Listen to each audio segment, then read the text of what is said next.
Whooped me real good for something that I didn't do. Pastor Noel is laughing because he was the one that did it, and so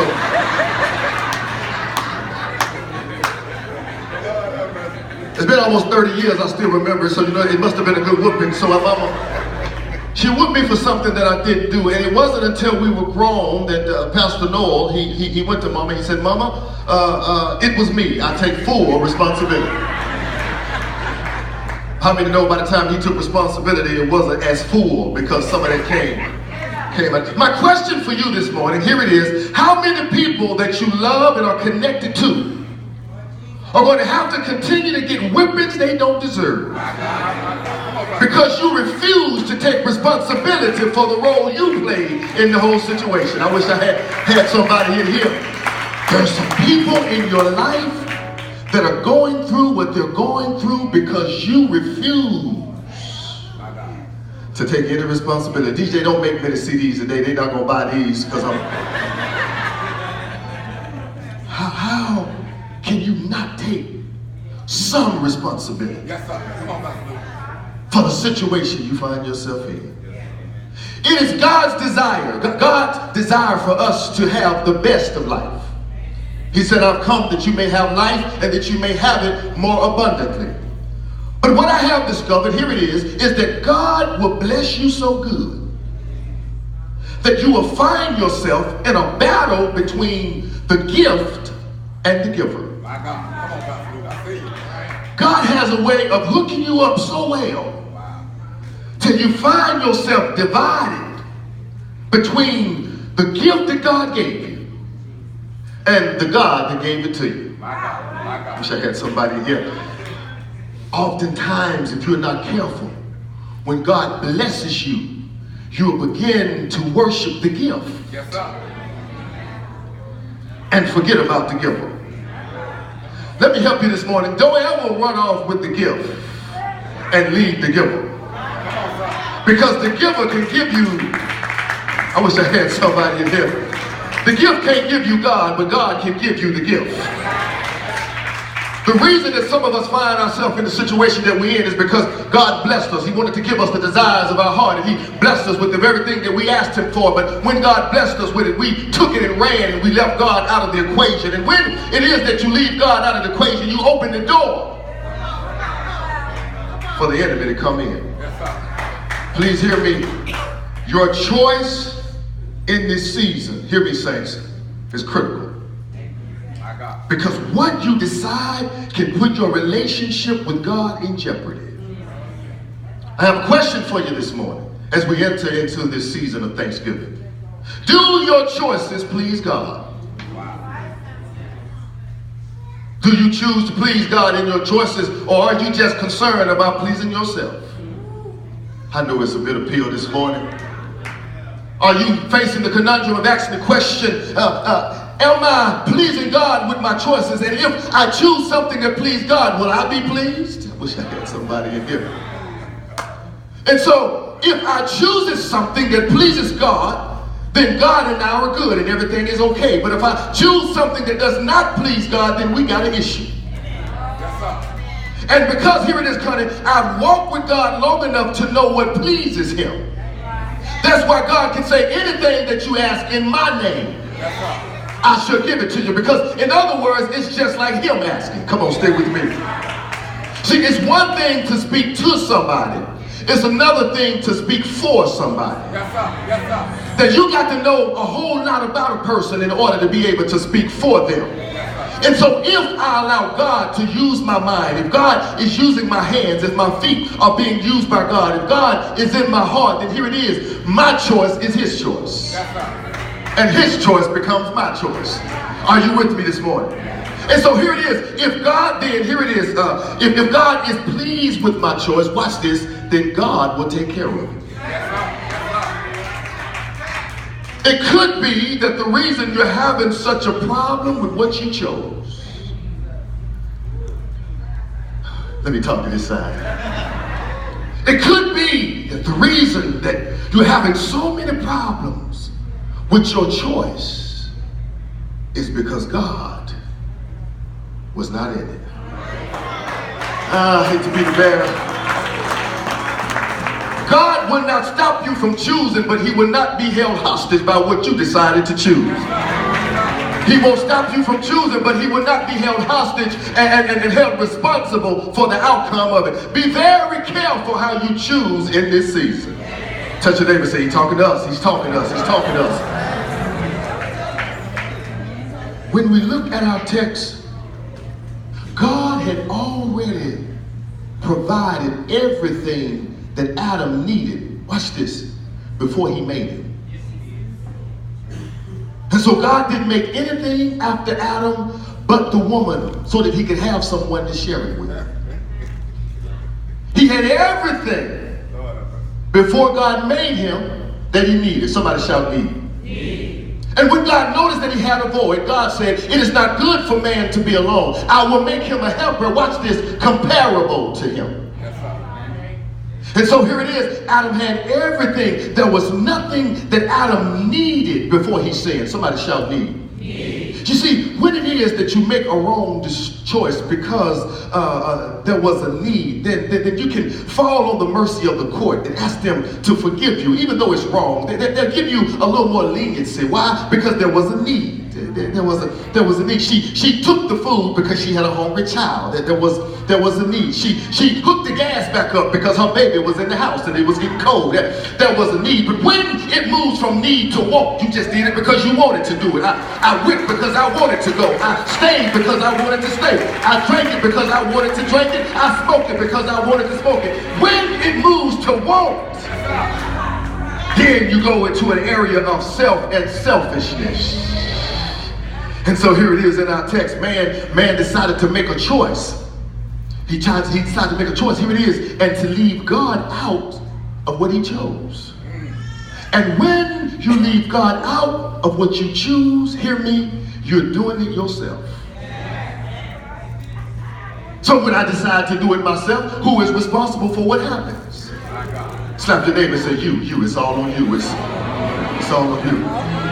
Leaving God means you're doing it yourself. And so now, when I decide that I'm going to do it myself, I'm grown now. I'm going to do it myself. I'm going to go the way I want to go. I'm going to say what I want to say. I'm going to go to church when I want to go to church. I'm going to buy what I'm big enough and bad enough to buy. And I'm going to drink and date whoever I want to date. I'm going to do it myself. When you leave God out of it, now, when the deal go down, you have nobody to consult. You have nobody to call. You have nobody to talk to. The reason you call your friend because your friend was there that told you should do it. I wish I had somebody here. So now you're asking your friend, how should I handle this? But when you consult God, I wish I had somebody in here that realized I got to consult God before I make any decision. I got to go to God first. So if it's not acting right, here it is, Zena, now I can go to God with it. Because it was God that told me to choose it.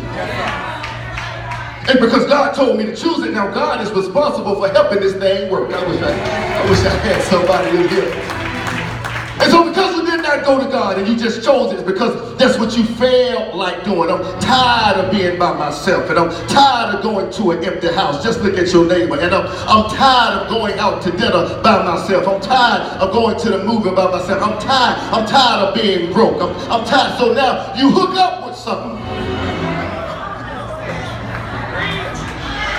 You make a decision about something. Out of want, I told you ain't nobody gonna get these CDs because here it is. Didn't talk to God about it and you did it because it's what you wanted to do. I come to tell you sometimes want can lead you down a lonely road.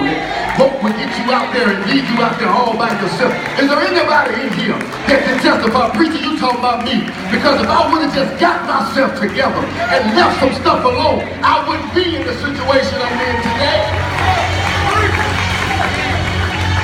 And so you say, well, God, I'm going to run to the altar because I'm sorry. No, you ain't.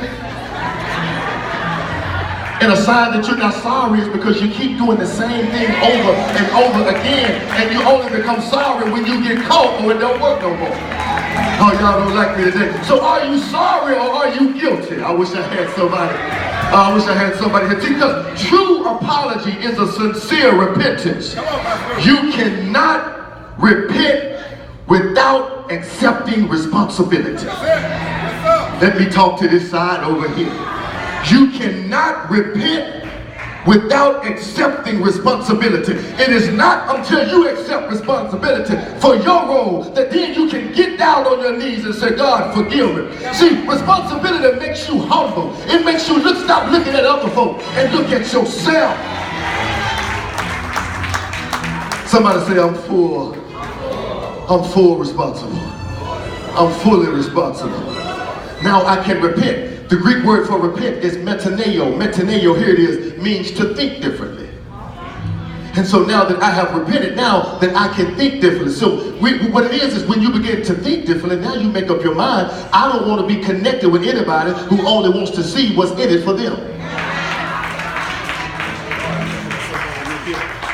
I want to know that there's somebody that has my back. Who I can't be with somebody who don't even think about my feelings and don't even think about my dreams. I'm trying to talk to somebody up in here. If all you can think about is yourself, then you're not qualified to love me, because I need to know that you can look outside of yourself long enough to love somebody else. Is there anybody in here that can look back over their life and say, God, I wish I would have made some different choices, but I didn't put you in my decision.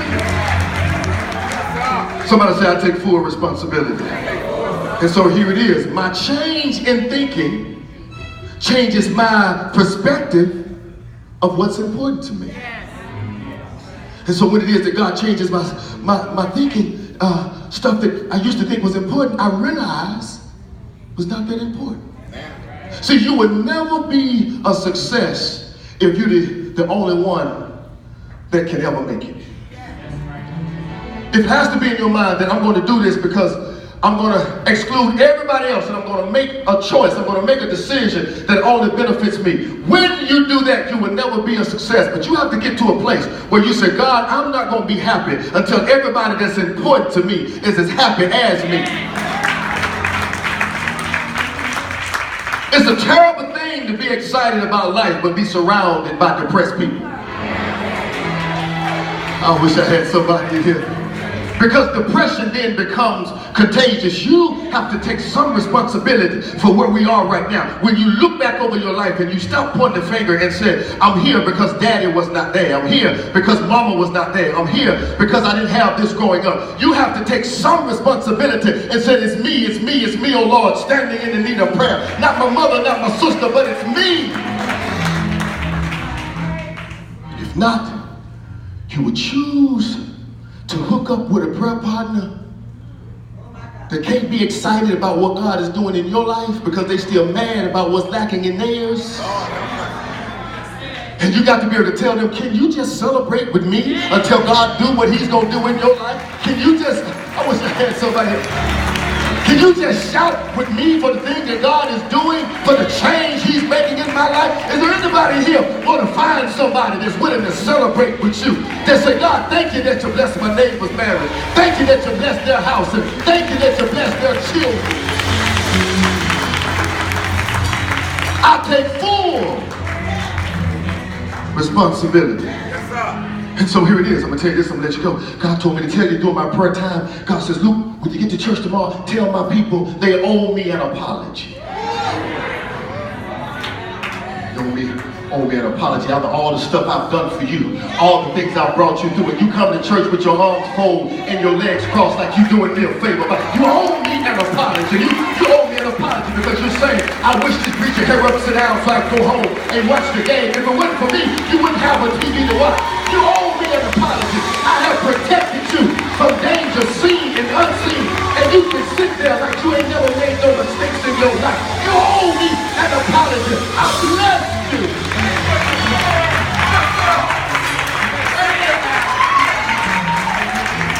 Out of all the things I've done for you,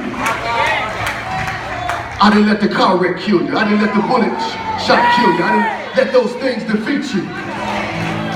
You owe me an apology. I've been too good to you. I brought you from a mighty long way.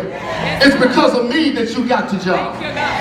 It's because of me that you didn't wake up this morning looking at the stars. It's because of me that your life is blessed. If my people that are called by my name shall humble themselves and pray, turn from their wicked ways, seek my face, then I'll hear